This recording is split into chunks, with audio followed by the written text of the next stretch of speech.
এই সৃষ্টি জগৎ মহান আল্লাহ তাআলা কত সুন্দর করে সাজিয়েছেন।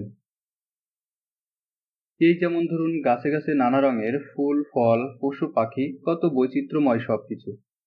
একটু খেয়াল করলে দেখবেন কিছু ফুল আছে যেগুলোকে আমরা লাল, হলুদ বা সাদা দেখি। আবার গাছের পাতায় ধরুন যাকে আমরা সবুজ দেখি। একটু ভাবুন তো, কেন আমরা এসব বস্তুকে ভিন্ন ভিন্ন রঙে দেখি? ঠিকই ধরেছেন। এই বস্তু থেকে কোনো আলো এসে আমাদের চোখে পড়ে, তাই আমরা বস্তুকে দেখতে পাই। কিন্তু এখানে রয়েছে কিছু রহস্য। ১৬৬০ সালে বিজ্ঞানী আইজ্যাক নিউটন সর্বপ্রথম একটি পরীক্ষার মাধ্যমে প্রমাণ করেন যে সাদা আলো ৭টি রঙের সমন্বয়ে তৈরি।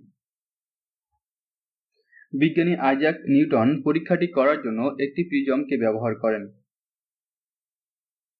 এ পরীক্ষায় বিজ্ঞানী আইজ্যাক নিউটন সূর্যের সাদা আলোকে তিনি প্রিজমের মধ্য দিয়ে প্রবেশ করান।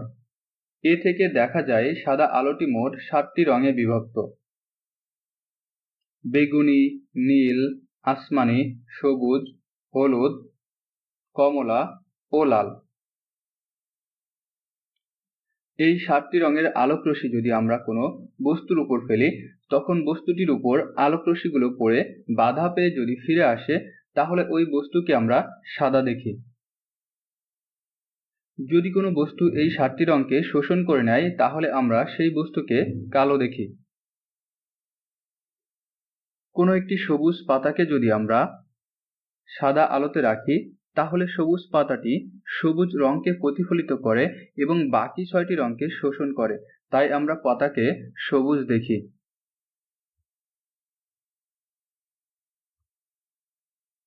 একটি ফুলের টব, যেখানে টবের রং হলুদ, ফুলের রং লাল, পাতার রং সবুজ। এখন আমরা টব সহ ফুলটি সবুজ আলোর মধ্যে রাখলে আমরা পাতাটিকে সবুজ দেখব, বাকি লাল ও হলুদ রঙকে কালো দেখব। আবার একটি লাল টি শার্টকে হলুদ আলোর মধ্যে রাখলে আমরা সেটাকে কালো দেখব, কারণ লাল রঙের টি শার্টটি হলুদ রঙকে শোষণ করে। লাল টি শার্টটিকে আমরা যদি সাদা কিংবা লাল আলোতে রাখি, তাহলে আমরা সেটাকে লাল দেখব, কারণ লাল আলো লাল রঙকে শোষণ করে না, প্রতিফলন ঘটায়।